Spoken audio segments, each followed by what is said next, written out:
México, finales del siglo XIX.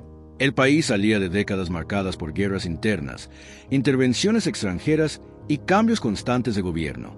En ese contexto, el ascenso de Porfirio Díaz en 1876 representó, para muchos sectores, la posibilidad de algo que había sido escaso durante gran parte del siglo XIX: estabilidad. Durante su largo gobierno, que con el tiempo sería conocido como el Porfiriato, México experimentó transformaciones profundas. Se expandieron los ferrocarriles, crecieron las ciudades, se consolidaron instituciones financieras y se abrió el país a la inversión extranjera. A primera vista, el poder parecía concentrarse en una figura clara: el presidente. Pero esa imagen no explica completamente cómo funcionaba el poder en esos años. Detrás de las decisiones económicas más importantes, de las políticas fiscales, de la relación con inversionistas extranjeros y de buena parte del diseño institucional del Estado, operaba un grupo reducido de hombres que no ocupaban necesariamente el centro visible de poder político. No eran militares, no eran caudillos, no encabezaban levantamientos. Eran abogados, economistas, funcionarios y asesores. Un grupo que, con el tiempo, sería conocido como los científicos. El nombre no surgió como un título oficial. Fue utilizado, en gran medida, por sus críticos. Se les llamaba así por su cercanía con el pensamiento positivista, una corriente intelectual que defendía la idea de que la sociedad debía organizarse a partir de principios científicos, orden y progreso. Sin embargo, más allá del término, lo que importa es su función. Los científicos formaban parte del círculo más cercano al poder presidencial. Participaban en la toma de decisiones clave. Tenían influencia directa en áreas estratégicas como la hacienda pública, la política económica y la relación con el capital extranjero. En un país que aún arrastraba profundas desigualdades, este grupo representaba una nueva forma de ejercer el poder, no a través de las armas, sino a través de la administración, la técnica y las finanzas.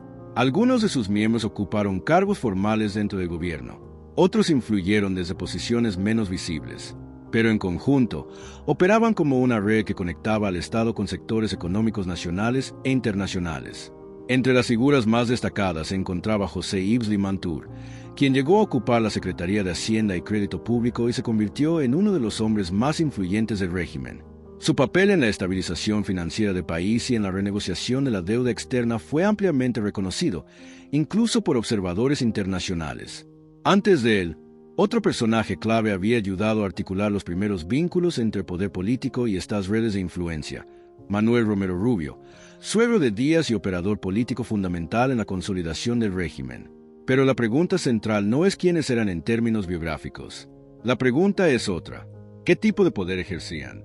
¿Hasta dónde llegaba su influencia? ¿Eran simplemente asesores técnicos dentro de un gobierno fuerte o formaban parte de una estructura más compleja que ayudaba a definir el rumbo del país? Durante décadas, la historiografía ha debatido este punto. Algunos estudios los describen como un grupo cohesionado, con intereses comunes y capacidad real de decisión. Otros plantean que su poder dependía completamente de la voluntad del presidente y que su influencia, aunque importante, no sustituía la autoridad de Díaz. Lo que sí está documentado es que su presencia coincidió con una transformación estructural del Estado mexicano. Una transición desde formas de poder marcadas por el conflicto militar y el liderazgo personalista, hacia una lógica más técnica, más administrativa y profundamente vinculada con intereses económicos. En ese proceso, los científicos no solo ocuparon posiciones dentro del gobierno, también participaron en la configuración de un modelo de desarrollo que priorizaba la estabilidad macroeconómica, la inversión extranjera y la modernización de infraestructura. Ese modelo generó crecimiento en ciertos sectores, pero también produjo efectos que, con el tiempo, resultarían decisivos: concentración de riqueza, desigualdad social, tensiones en el campo, descontento político, elementos que no se explican únicamente por decisiones individuales, sino por la forma en que el poder fue organizado y ejercido durante ese periodo. Entender a los científicos no es solo identificar a un grupo de personajes, es analizar una estructura, una forma específica de relación entre conocimiento, economía y poder político, una forma que no siempre se expresaba en discursos públicos, pero que operaba en la toma de decisiones que definían el rumbo del país. Y es ahí donde surge la pregunta que guía este documental: ¿quién gobernaba realmente durante el Porfiriato? ¿El presidente que concentraba la autoridad formal, ¿O el grupo que influía en las decisiones que sostenían el sistema? La respuesta no es simple, y tampoco es única. Pero para entenderla, es necesario regresar al origen, al momento en que este grupo comenzó a formarse, al contexto que hizo posible su aparición, y a las ideas que le dieron sentido a su existencia. Para entender el surgimiento de los científicos, es necesario situarse en el México de la segunda mitad del siglo XIX. Después de la independencia en 1821, el país atravesó décadas de inestabilidad política. Hubo conflictos entre liberales y conservadores, intervenciones extranjeras, como la invasión estadounidense de 1847 y la intervención francesa que culminó con el Segundo Imperio, y una constante fragilidad institucional. La restauración de la República en 1867, encabezada por Benito Juárez, marcó un punto de reorganización del Estado. Sin embargo, la estabilidad seguía siendo limitada. Tras la muerte de Juárez en 1872, el país continuó enfrentando tensiones políticas. En ese contexto, Porfirio Díaz llegó al poder en 1876 con el Plan de Tuxtepec. Su discurso inicial se centraba en la no reelección y en la necesidad de ordenar el país. Con el tiempo, ese proyecto derivó en un régimen prolongado que priorizó la estabilidad política y el crecimiento económico. Pero estabilizar un país como México no dependía únicamente del control militar o político. Requería también de una reorganización administrativa, fiscal y económica. Ahí comienza a tomar forma el espacio en el que surgirían los científicos. Durante las décadas de 1880 y 1890, México empezó a integrarse de manera más activa a la economía internacional. El gobierno buscó atraer inversión extranjera, especialmente de Estados Unidos, Francia e Inglaterra, para financiar infraestructura, principalmente ferrocarriles, minería y servicios urbanos. Este proceso exigía algo más que control político. Exigía conocimiento técnico, conocimiento financiero, capacidad para negociar deuda, organizar sistemas fiscales y diseñar políticas económicas coherentes.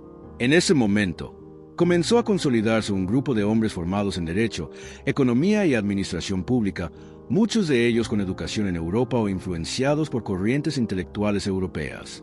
La más importante de esas corrientes fue el positivismo. El positivismo, asociado al pensamiento de Auguste Comte, proponía que la sociedad debía regirse por leyes científicas, observables y racionales. En lugar de decisiones basadas en ideología o tradición, se buscaba aplicar criterios técnicos para organizar el Estado y la economía. En México, esta corriente tuvo una recepción particular.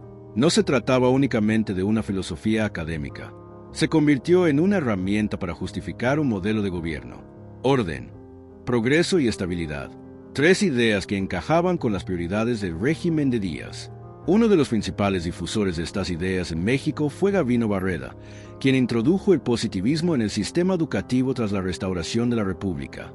A través de la Escuela Nacional Preparatoria, formó a generaciones que posteriormente ocuparían cargos dentro del Estado. De ese entorno educativo y político surgieron muchos de los hombres que más tarde serían identificados como parte de los científicos. No formaban un grupo formal desde el inicio. No existía una organización con estatutos o membresía definida. Más bien, se trataba de una red que compartía formación, visión del mundo y acceso al poder. En este proceso, la figura de Manuel Romero Rubio resultó fundamental. Romero Rubio no era un teórico del positivismo, pero sí un operador político clave. Su cercanía con Díaz, reforzada por vínculos familiares, le permitió actuar como intermediario entre distintos sectores, políticos, económicos e intelectuales. A través de él, se fortalecieron redes que conectaban al gobierno con grupos empresariales y financieros. Tras su muerte en 1895, ese espacio de articulación comenzó a ser ocupado por figuras con un perfil más técnico. Entre ellas, destacó de manera particular José Yves Limantour. Limantour, hijo de una familia con vínculos comerciales internacionales, representaba una nueva generación de funcionarios. Tenía formación económica, experiencia administrativa y una visión clara sobre la necesidad de estabilizar las finanzas públicas.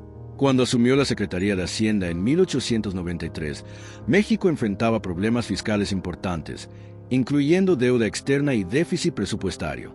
Durante su gestión, se implementaron medidas para equilibrar las finanzas, renegociar la deuda y consolidar el sistema bancario. Estos cambios no fueron producto de decisiones aisladas. Formaban parte de una visión más amplia sobre cómo debía funcionar el Estado. Una visión compartida por varios funcionarios y asesores que comenzaban a ocupar posiciones estratégicas. Es en ese punto donde el término los científicos empieza a tomar sentido, no como una institución formal, sino como una forma de identificar a un grupo que compartía una formación similar, una visión técnica del gobierno y una cercanía directa con el poder presidencial. El nombre, sin embargo, no fue adoptado por ellos mismos de manera oficial. Fue utilizado principalmente por críticos del régimen, especialmente a partir de finales del siglo XIX y principios del XX, para señalar lo que consideraban una élite cerrada, distante de la mayoría de la población y excesivamente vinculada a intereses económicos. A pesar de esa crítica, su influencia dentro del aparato estatal era evidente. Participaban en la elaboración de políticas públicas, asesoraban en decisiones económicas clave y, en muchos casos, ocupaban directamente cargos dentro del gobierno. Lo que comenzó como una convergencia de perfiles técnicos se fue transformando en una estructura de poder, una estructura que no dependía de la movilización política tradicional, ni de la fuerza militar, sino del control de información, de la capacidad de decisión y del acceso directo al presidente.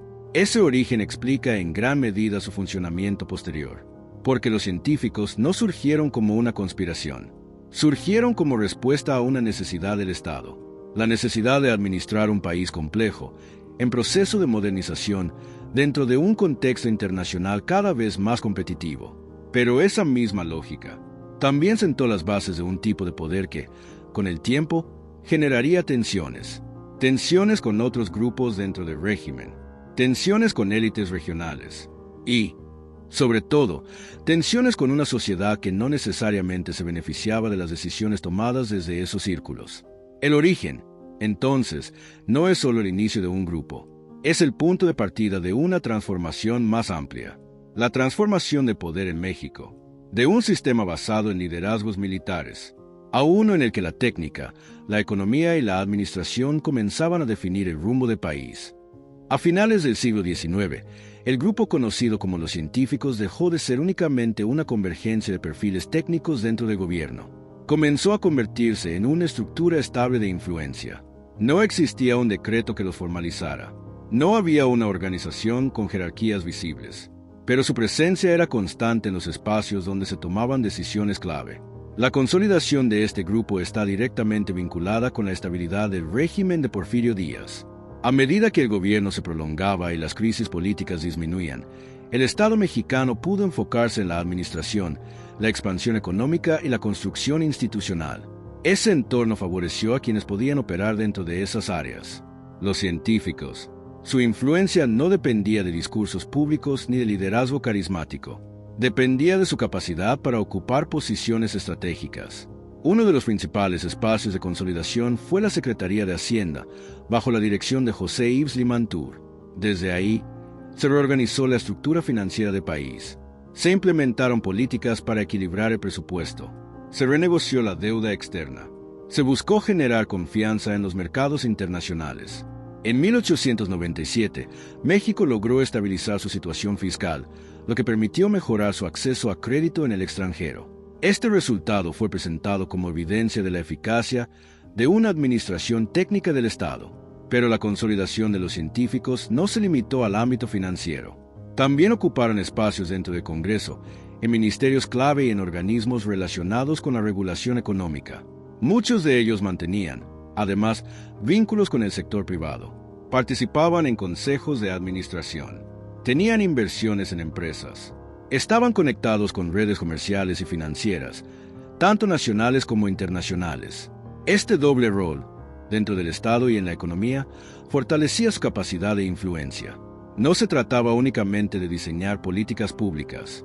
Se trataba también de entender cómo esas políticas impactaban intereses concretos.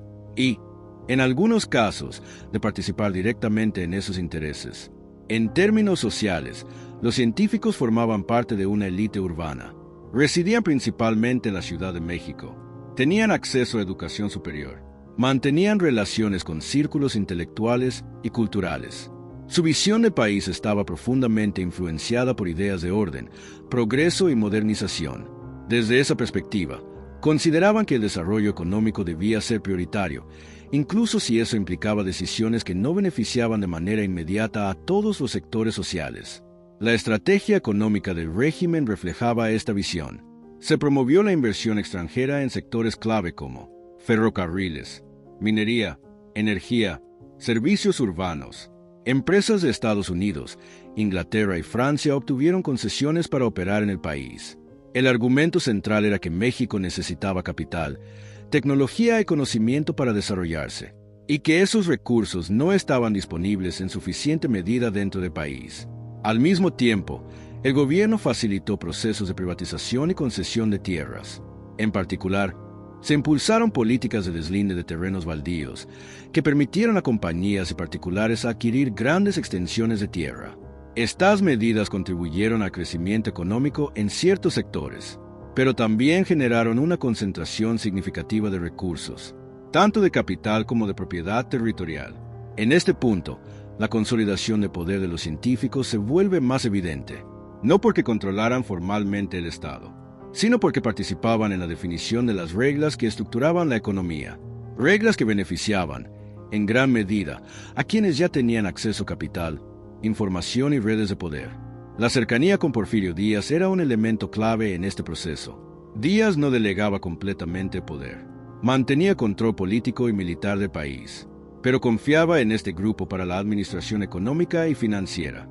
Esa relación era funcional. El presidente garantizaba estabilidad política. Los científicos aportaban gestión técnica y credibilidad ante inversionistas. Sin embargo, esta dinámica también tenía límites. El poder de los científicos no era autónomo. Dependía de la continuidad del régimen, dependía de la confianza del presidente y dependía de un contexto en el que la estabilidad política permitiera la implementación de sus políticas. A pesar de ello, hacia finales de Porfiriato, su influencia era ampliamente reconocida, tanto por quienes formaban parte del sistema, como por quienes lo criticaban. Para algunos sectores, representaban la modernización del país. Para otros, simbolizaban una élite cerrada, distante de la mayoría de la población y beneficiaria directa del modelo económico vigente. Esa percepción comenzaba a generar tensiones que no eran todavía visibles en forma de conflicto abierto, pero que ya estaban presentes en distintos niveles, en la política, en la economía y en la sociedad. La consolidación del poder de los científicos no fue un evento puntual, fue un proceso que combinó estabilidad política, crecimiento económico y concentración de decisiones en un grupo reducido, y que, al mismo tiempo, sentó las bases para cuestionamientos que se volverían más evidentes en los años siguientes, porque a medida que este grupo fortalecía su posición, también aumentaban las preguntas sobre la naturaleza de su poder y sobre las consecuencias de un modelo que, aunque eficaz en ciertos aspectos, no estaba distribuyendo sus beneficios de manera uniforme. La consolidación de los científicos no se entiende únicamente por los cargos que ocuparon, se entiende por cómo operaban, por los mecanismos concretos a través de los cuales influían en decisiones económicas, administrativas y, en consecuencia, en la distribución del poder dentro del país. Porque, más allá de su presencia en el gobierno, lo que definía su influencia era su capacidad para intervenir en procesos clave. Uno de esos procesos era la asignación de concesiones. Durante el Porfiriato, el Estado otorgó permisos para desarrollar infraestructura, explotar recursos naturales y operar servicios públicos. Estas concesiones eran fundamentales para atraer inversión extranjera y acelerar la modernización del país. Ferrocarriles, minería, petróleo en etapas iniciales, electricidad. Cada uno de estos sectores dependía de autorizaciones gubernamentales, y esas autorizaciones no eran neutrales. Requerían evaluación técnica, negociación política y, en muchos casos, conocimiento privilegiado. Los científicos participaban en ese proceso, no necesariamente como únicos decisores, pero sí como parte del entorno que evaluaba, recomendaba y estructuraba esas decisiones. Su formación técnica les permitía interpretar contratos, estimar riesgos y proyectar beneficios, pero su cercanía con el poder también les daba acceso a información anticipada, información sobre proyectos en desarrollo, sobre planes de expansión, sobre decisiones que aún no eran públicas. Ese acceso generaba una ventaja estructural, porque en un contexto de expansión económica, Conocer con anticipación dónde se construiría una línea de ferrocarril o qué región recibiría inversión podía traducirse en oportunidades concretas. Compra de tierras, participación en empresas, inversión en sectores estratégicos. Este fenómeno no era exclusivo de México. Formaba parte de una lógica más amplia de los procesos de modernización en el siglo XIX. Sin embargo, en el caso mexicano, su impacto fue particularmente visible debido a la concentración de decisiones en un grupo reducido. El desarrollo ferroviario es un ejemplo claro. Entre 1876 y 1910, la red ferroviaria en México creció de manera significativa, pasando de unos pocos cientos de kilómetros a más de 19,000 kilómetros. Este crecimiento facilitó el comercio, integró regiones y transformó la economía, pero también generó procesos de valorización de la tierra. Las zonas cercanas a las vías adquirieron mayor valor. Las rutas comerciales se redefinieron, y quienes tenían información anticipada sobre estos cambios podían beneficiarse de manera directa. Los científicos no eran los únicos actores en este proceso. Participaban inversionistas extranjeros, empresarios locales y autoridades regionales. Pero su posición dentro del aparato estatal les daba una capacidad particular para influir en la forma en que estos proyectos se diseñaban y ejecutaban. Otro mecanismo relevante fue la política financiera. Bajo la dirección de José Yves Limantour, se impulsó la creación de un sistema bancario más estructurado, con leyes que regulaban la emisión de moneda y la operación de instituciones financieras. Esto permitió una mayor estabilidad económica, pero también concentró el acceso al crédito en ciertos sectores. Empresas con conexiones, capital inicial y respaldo institucional. En este contexto, el acceso a financiamiento no era igual para todos. Las decisiones sobre a quién otorgar crédito, bajo qué condiciones y en qué sectores invertir tenían efectos directos en la configuración de la economía. Y nuevamente, los científicos estaban presentes en esos espacios de decisión, no como un bloque uniforme en todos los casos, pero sí como una red que compartía intereses, información y visión. Otro elemento clave fue la legislación sobre tierras. A través de las leyes de deslinde y colonización, el gobierno permitió la identificación y venta de terrenos considerados baldíos. En la práctica, esto implicó que grandes extensiones de tierra pasaran a manos de compañías deslindadoras y particulares. En muchos casos, esas tierras eran utilizadas por comunidades rurales sin títulos formales. El proceso legal favorecía a quienes podían registrar la propiedad, y eso generó una concentración progresiva de la tierra. No todos los miembros de los científicos participaron directamente en estas operaciones, pero el modelo en su conjunto, diseñado desde el Estado, facilitó ese resultado, un resultado que tendría consecuencias sociales profundas. El mecanismo de poder, entonces, no era visible como una imposición directa. No se trataba de decisiones autoritarias aisladas. Era más bien un sistema en el que la información circulaba dentro de un grupo reducido. Las decisiones se tomaban en espacios cerrados, y los beneficios se concentraban en quienes tenían acceso a esos espacios. La relación con el presidente era central en este esquema. Porfirio Díaz mantenía el control político. Era quien equilibraba a los distintos grupos dentro del régimen, pero delegaba la gestión económica en este círculo técnico. Esa delegación no implicaba pérdida de autoridad, implicaba una división funcional del poder. El presidente aseguraba la estabilidad. Los científicos diseñaban y ejecutaban políticas que sostenían el modelo económico. Sin embargo, esta estructura tenía un efecto acumulativo.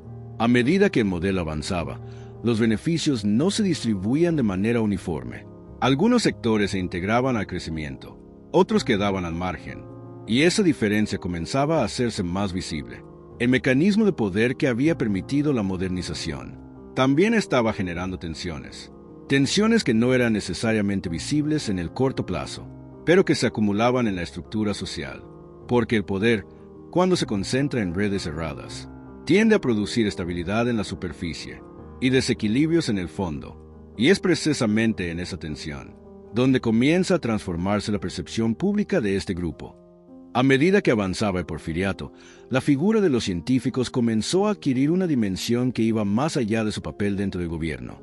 Dejó de ser únicamente un grupo de funcionarios y asesores. Se convirtió en un símbolo que, dependiendo del punto de vista, representaba modernización o exclusión. En los círculos cercanos al poder, su imagen estaba asociada con eficiencia administrativa, estabilidad financiera y capacidad técnica. Para sectores empresariales, tanto nacionales como extranjeros, eran interlocutores confiables. Hablaban el mismo lenguaje, entendían los mecanismos del crédito, de la inversión y de los mercados internacionales. Esa capacidad generaba confianza, y la confianza, en un contexto de expansión económica, era un recurso estratégico. Pero fuera de esos círculos, la percepción era distinta. El término "los científicos" comenzó a utilizarse de manera crítica, no como reconocimiento académico, sino como una forma de señalar distancia. Distancia con la mayoría de la población, distancia con las condiciones sociales del país, distancia con los sectores que no participaban del crecimiento económico. En la prensa de la época, especialmente en publicaciones opositoras, se les describía como un grupo cerrado, elitista y ajeno a la realidad cotidiana de gran parte del país. Se les acusaba de gobernar desde oficinas, sin contacto con el campo ni con las comunidades rurales, de tomar decisiones basadas en cifras, pero no en las condiciones sociales, de privilegiar el orden económico sobre la equidad. Una de las críticas más recurrentes era su visión sobre la sociedad mexicana. Influenciados por el positivismo, algunos miembros del grupo sostenían ideas sobre progreso que implicaban jerarquías sociales. Consideraban que ciertos sectores estaban más preparados para participar en la modernización, y que otros, particularmente comunidades indígenas y campesinas, debían ser integrados de manera gradual o subordinada a proyectos de desarrollo. Estas ideas no eran homogéneas ni exclusivas de los científicos. Formaban parte de corrientes intelectuales más amplias en la época, pero su aplicación dentro de la política pública generaba efectos concretos. Por ejemplo, en el acceso a la tierra, en la distribución del crédito, en la prioridad de inversiones. En todos estos ámbitos, el modelo tendía a favorecer a quienes ya estaban en una posición de ventaja. Esto alimentó la percepción de que el régimen estaba creando una oligarquía, no necesariamente en el sentido clásico de familias aristocráticas heredadas, sino como una élite económica y administrativa con acceso privilegiado a recursos y decisiones. El término oligarquía científica comenzó a aparecer en discursos políticos y textos críticos, no como una categoría formal, sino como una forma de describir una estructura de poder. Una estructura donde el conocimiento técnico, lejos de ser neutral, estaba vinculado a intereses específicos. Al mismo tiempo, dentro del propio régimen existían matices. No todos los funcionarios compartían la misma visión. No todos los sectores del gobierno estaban alineados con los científicos. Había militares, políticos regionales y otros actores que veían con recelo el crecimiento de este grupo. Para algunos de ellos, la influencia de los científicos representaba una forma de desplazamiento, un cambio en la lógica del poder, de un sistema basado en lealtades políticas y control territorial, a uno donde la técnica y la administración comenzaban a definir las decisiones. Ese cambio generaba incomodidad, porque alteraba equilibrios internos y porque concentraba influencia en un grupo relativamente pequeño. En este contexto, la figura de José Yves de Mantur adquirió una visibilidad particular. Para sus defensores, era un administrador eficiente, responsable de estabilizar las finanzas públicas y de posicionar a México en el sistema económico internacional. Para sus críticos, era el rostro más claro de una élite desconectada de la realidad social del país. Esta dualidad refleja un elemento central en la historia de los científicos. Su papel no puede entenderse de manera unidimensional. No fueron únicamente tecnócratas eficientes, ni exclusivamente responsables de las desigualdades del periodo. Fueron parte de una estructura más amplia, una estructura que combinaba estabilidad política, crecimiento económico y concentración de decisiones, y que, precisamente por esa combinación, generaba resultados contrastantes. Mientras algunos sectores se beneficiaban del crecimiento, otros comenzaban a experimentar los límites del modelo. La imagen pública de los científicos, entonces, no fue estática, evolucionó con el tiempo. Pasó de ser la de un grupo funcional dentro del gobierno, a la de una élite identificada con el propio régimen. Y en ese proceso, se convirtió también en un punto de referencia para las críticas. Críticas que no solo cuestionaban a un grupo específico, sino al modelo de desarrollo en su conjunto, porque al final, lo que estaba en discusión no era únicamente quien tomaba las decisiones, sino para quien estaban funcionando esas decisiones. Y esa pregunta comenzaba a abrir una tensión que ya no se limitaba al plano intelectual o político, sino que empezaba a manifestarse dentro del propio sistema de poder. A finales de Porfiriato, El poder en México no era un bloque homogéneo. Aunque el régimen proyectaba estabilidad hacia el exterior, en su interior coexistían distintos grupos con intereses, trayectorias y visiones diferentes sobre cómo debía gobernarse el país. Los científicos eran uno de esos grupos, pero no el único. Dentro del sistema también tenían peso los militares que habían acompañado a Porfirio Díaz en su ascenso, así como las élites regionales que controlaban territorios, economías locales y redes políticas fuera de la capital. Durante años, Díaz había logrado equilibrar estos intereses. Ese equilibrio era una de las bases de la estabilidad del régimen. Sin embargo, a medida que avanzaba el tiempo, comenzaron a aparecer tensiones más visibles. Una de las principales líneas de conflicto se desarrolló entre los sectores técnicos asociados a los científicos y los grupos militares. Los militares representaban una forma de poder vinculada a la trayectoria histórica del siglo XIX. Habían participado en guerras, levantamientos y procesos de consolidación del Estado. Su legitimidad provenía de la acción política y del control territorial. En cambio, los científicos representaban una lógica distinta. Su legitimidad no estaba en el campo de batalla, estaba en la administración, en la capacidad de gestionar finanzas, diseñar políticas económicas y negociar con actores internacionales. Este contraste generaba diferencias en la forma de entender el gobierno. Para los sectores militares, el orden se garantizaba mediante control político y presencia territorial. Para los científicos, el orden dependía de la estabilidad económica y de instituciones funcionales.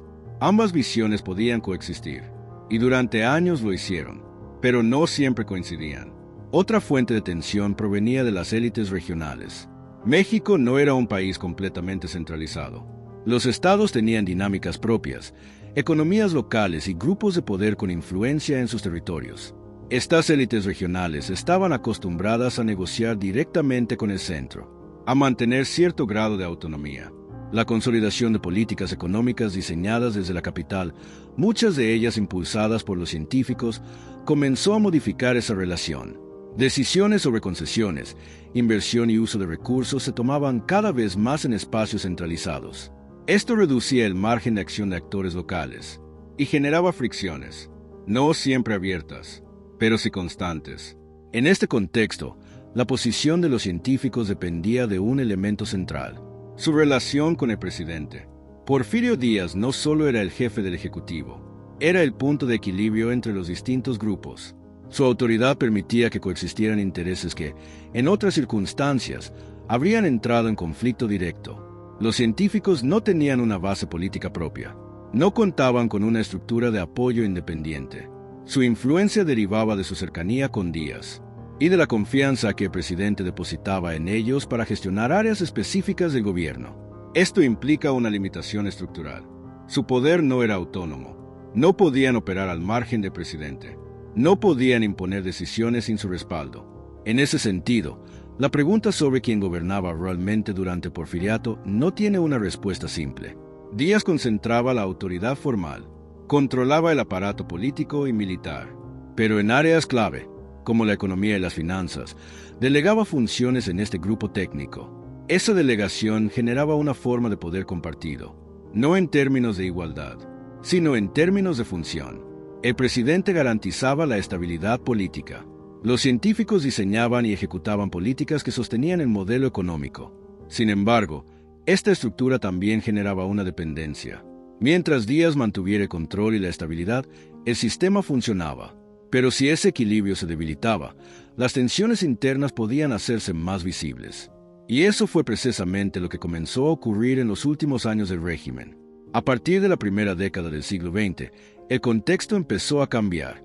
La economía seguía creciendo en ciertos sectores, pero las desigualdades eran cada vez más evidentes. Las críticas al régimen aumentaban, y dentro del propio sistema, las expectativas sobre la sucesión presidencial comenzaron a generar incertidumbre. En ese escenario, algunos observadores empezaron a considerar a José Yves Limantour como un posible sucesor. Su perfil técnico, su reconocimiento internacional y su cercanía con el presidente lo convertían en una figura relevante. Sin embargo, su posible ascenso también generaba resistencias, tanto dentro del gobierno como en otros sectores.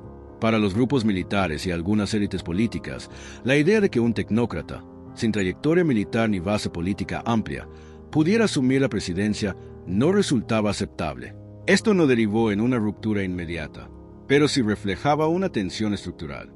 Una tensión entre distintas formas de entender el poder, entre quienes lo concebían como resultado de la acción política directa y quienes lo entendían como una función técnica dentro del Estado. En paralelo, la figura de Díaz comenzaba a enfrentar otro tipo de presión, la cuestión de la continuidad. Después de décadas en el poder, el problema de la sucesión se volvía inevitable, y en ese punto, las diferencias internas dejaban de ser solo operativas. Se convertían en un factor de incertidumbre, porque el sistema había sido diseñado alrededor de una figura central. Sin ella, no estaba claro cómo se reorganizaría el equilibrio entre los distintos grupos. El conflicto interno del poder, entonces, no se manifestó como una confrontación abierta entre los científicos y otros sectores. Se expresó de manera más sutil, en tensiones acumuladas, en diferencias de visión, en disputas sobre influencia y futuro, y en una pregunta que comenzaba a adquirir cada vez más relevancia.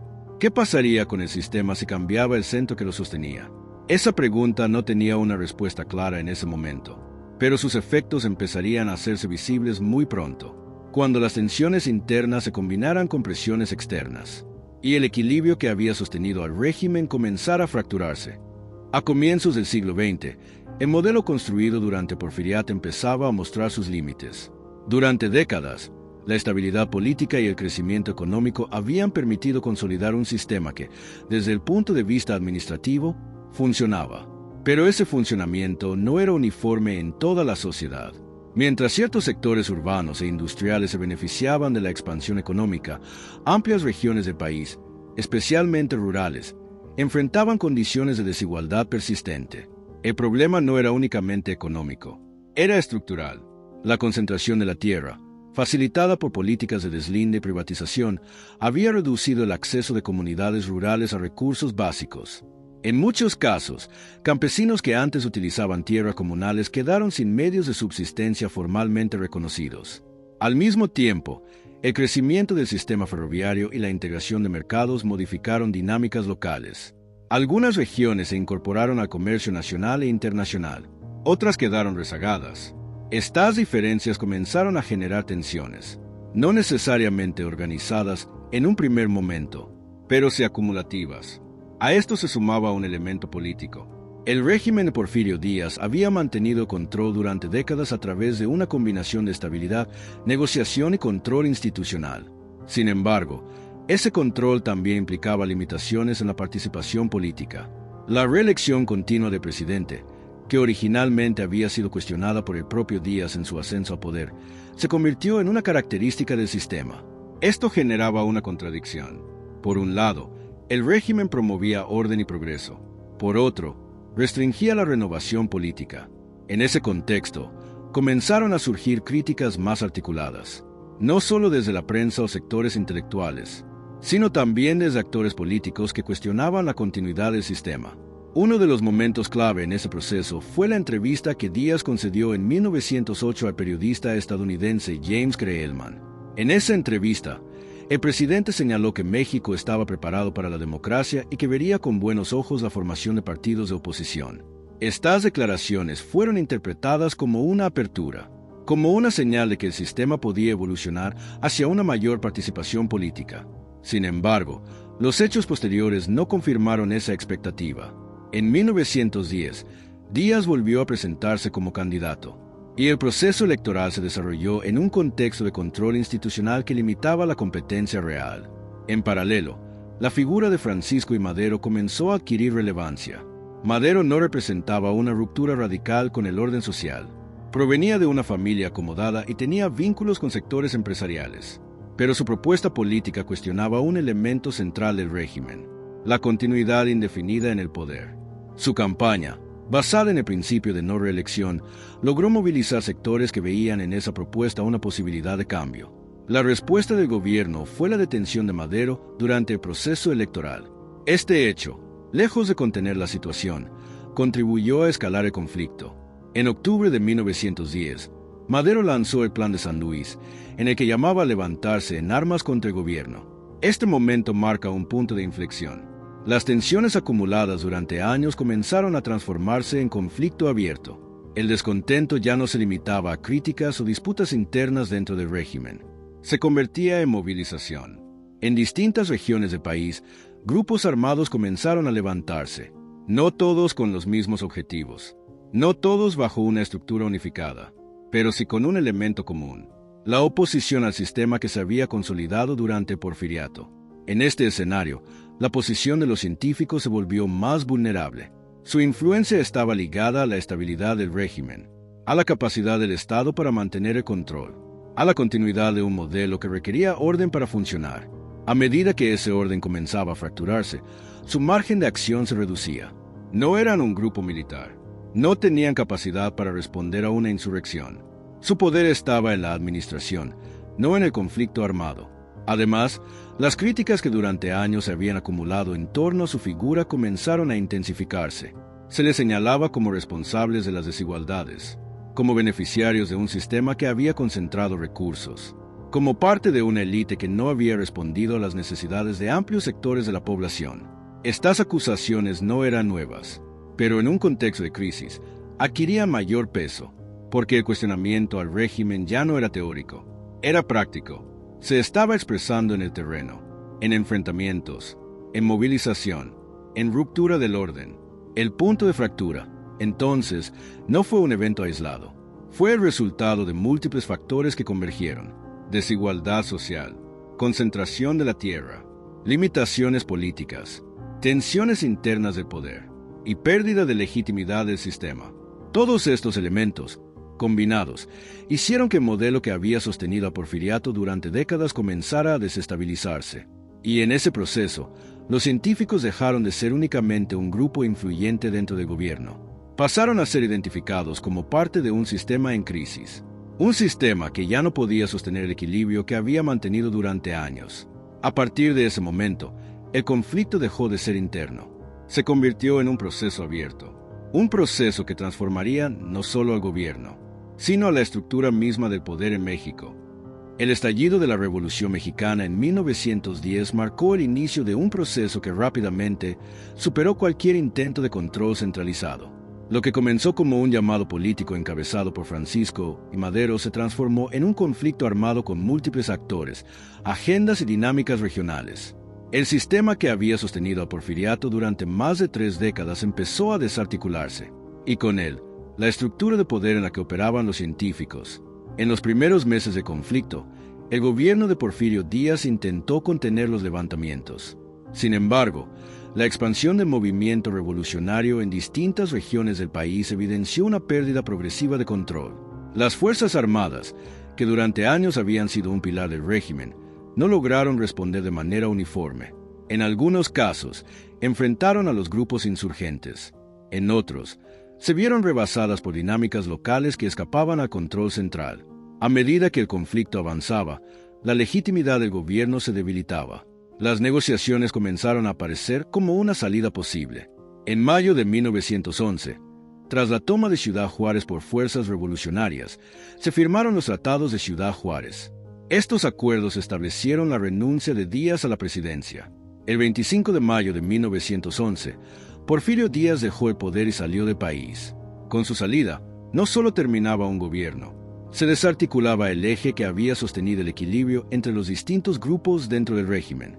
Para los científicos, este momento representó una pérdida inmediata de influencia. Su poder no estaba basado en una estructura independiente. Dependía de su cercanía con el presidente. Y sin esa figura central, su capacidad de intervención en el Estado se redujo de manera significativa. Además, el contexto político ya no favorecía su permanencia. El nuevo escenario estaba marcado por demandas de cambio, por cuestionamientos al modelo económico y por una reconfiguración de poder que incluía a actores que habían estado fuera del sistema anterior. En ese contexto, la figura de los científicos se convirtió en un referente del pasado, no necesariamente como un grupo formalmente identificado en ese momento, sino como un símbolo de una etapa que estaba siendo superada.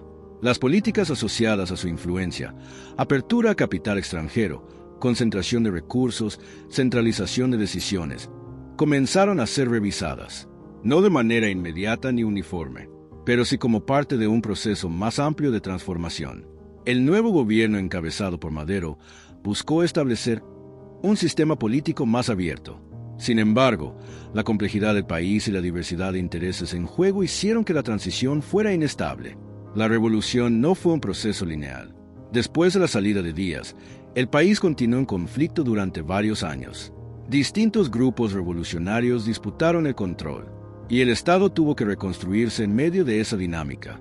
En ese escenario, no había espacio para una estructura como la que representaban los científicos. Su modelo dependía de estabilidad, continuidad institucional y control centralizado, elementos que ya no estaban presentes. Algunos de sus miembros intentaron adaptarse al nuevo contexto, otros se retiraron de la vida pública, y en varios casos optaron por salir del país. La caída del sistema, entonces, no implicó únicamente un cambio de gobierno, implicó una transformación en la forma en que se organizaba el poder. El modelo técnico-administrativo que había caracterizado a Porfiriato fue cuestionado, no por su eficiencia en ciertos ámbitos, sino por sus efectos sociales y políticos, porque la estabilidad que había producido no había sido suficiente para sostener el equilibrio en el largo plazo, y porque el crecimiento económico no había sido acompañado por una integración social amplia. En este proceso, los científicos dejaron de ser un actor relevante, pero su papel no desapareció del análisis histórico. Se mantuvieron como una referencia, como un ejemplo de cómo un grupo técnico puede influir en la estructura del Estado, y también como un caso que muestra los límites de un modelo basado en la concentración de decisiones.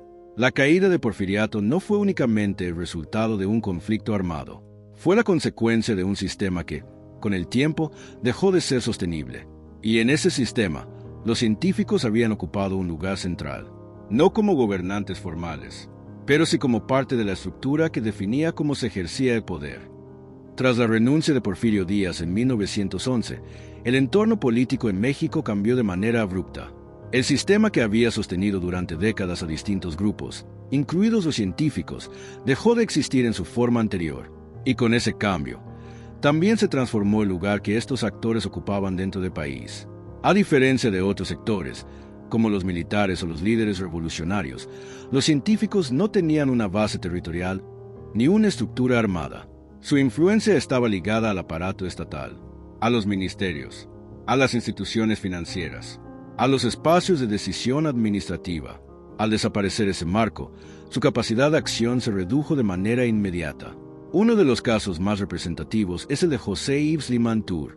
Limantour había sido una figura central en la política económica de Porfiriato. Su papel en la estabilización financiera y en la relación con inversionistas extranjeros lo había convertido en un referente dentro y fuera del país. Sin embargo, tras la caída del régimen, su posición cambió por completo. Salió de México y se estableció en Europa.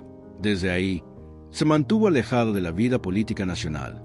Su caso refleja una característica importante del grupo. Muchos de sus miembros tenían vínculos internacionales, educación en el extranjero, relaciones comerciales fuera del país, capacidad para reubicarse en otros contextos.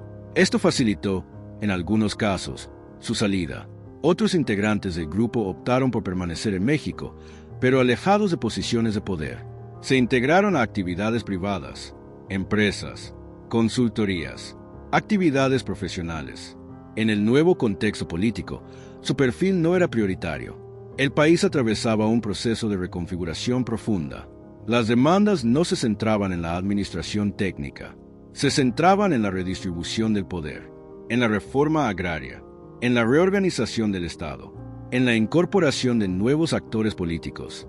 En ese escenario, el modelo que representaban los científicos no tenía un espacio claro. No porque sus conocimientos dejaran de ser útiles, sino porque las prioridades habían cambiado. El nuevo sistema político que comenzó a construirse a partir de la revolución buscaba integrar a sectores que habían estado excluidos: campesinos, trabajadores, grupos regionales. Y eso implicaba modificar las estructuras que habían concentrado decisiones en un grupo reducido. A nivel institucional, algunas de las reformas implementadas durante Porfiriato se mantuvieron. El sistema financiero no desapareció. Las redes de infraestructura siguieron operando. Las relaciones económicas internacionales continuaron. Pero el marco político en el que funcionaban era distinto. La legitimidad ya no se construía únicamente a partir de la estabilidad y el crecimiento económico. Se buscaba incorporar elementos de representación y participación. En ese proceso, la figura de los científicos fue perdiendo presencia. No hubo un momento formal de disolución. No existía una organización que pudiera desaparecer como tal. Simplemente dejaron de operar como red de influencia. Se fragmentaron, se dispersaron y, en muchos casos, quedaron como parte de una etapa anterior. Sin embargo, su legado no desapareció por completo. Las estructuras administrativas que ayudaron a consolidar siguieron influyendo en el funcionamiento del Estado. Las políticas económicas que promovieron dejaron efectos duraderos, y su papel en la historia del país continuó siendo objeto de análisis, porque, más allá de su desaparición como grupo activo, representan un momento específico en la evolución de poder en México. Un momento en el que la técnica, la economía y la administración se convirtieron en herramientas centrales para gobernar. Y también un momento en el que esa forma de ejercer el poder mostró sus límites. El paso de los científicos por el sistema político mexicano no terminó con un enfrentamiento directo ni con una ruptura explícita. Terminó con un cambio de contexto. Un cambio que hizo que su forma de operar dejara de ser viable y que desplazó el centro de gravedad del poder hacia otros actores, hacia otras prioridades, hacia otra etapa en la historia del país. El análisis de los científicos ha sido, desde principios del siglo XX, un tema constante dentro de la historiografía mexicana. No existe una única interpretación. Y, en muchos casos, las diferencias no se deben a falta de información, sino a la forma en que se interpreta su papel dentro del sistema. Por un lado, hay elementos que están ampliamente documentados. Los científicos no fueron un grupo formal con estructura jurídica definida. No existió una organización oficial con membresía, estatutos o jerarquías internas claramente establecidas. El término fue utilizado principalmente por críticos del régimen para referirse a un conjunto de funcionarios, asesores y figuras cercanas a poder que compartían formación, visión técnica y acceso a decisiones clave. También está documentado que varios de sus miembros ocuparon posiciones relevantes dentro del gobierno. En particular, la Secretaría de Hacienda bajo la dirección de José Yves Limantour tuvo un papel central en la política económica de Porfiriato. Durante su gestión, se lograron avances en la estabilización de las finanzas públicas, la renegociación de la deuda externa y la consolidación de un sistema bancario más estructurado. Estos hechos han sido reconocidos tanto por estudios nacionales como por observadores internacionales de la época. Asimismo, existe evidencia de que el grupo estaba influenciado por el positivismo, una corriente que promovía la organización racional de la sociedad y que tuvo impacto en el sistema educativo y en la formación de funcionarios públicos. También está documentada su cercanía con Porfirio Díaz y su participación en la elaboración de políticas económicas y administrativas. Sin embargo, a partir de estos hechos, surgen distintas interpretaciones. Una de las principales preguntas es el grado real de su poder. Algunas interpretaciones sostienen que los científicos formaban una élite cohesionada que influía de manera decisiva en el rumbo del país. Desde esta perspectiva, su control sobre áreas clave como las finanzas, la inversión extranjera y las concesiones les otorgaba una capacidad de decisión que iba más allá de la asesoría. Se les describe como un grupo que, aunque no ocupaba formalmente la presidencia, tenía una influencia estructural sobre el funcionamiento del Estado. Otras interpretaciones matizan esta idea. Plantean que, aunque su influencia era significativa, no constituían un bloque homogéneo ni actuaban como un grupo con agenda única. Desde este enfoque, su poder dependía en gran medida de la voluntad del presidente. Porfirio Díaz mantenía el control político y utilizaba a distintos grupos, incluidos los científicos, para equilibrar el sistema. En esta lectura, el poder no estaba concentrado exclusivamente en ellos. Formaban parte de una red más amplia de actores que incluía militares, políticos regionales y empresarios.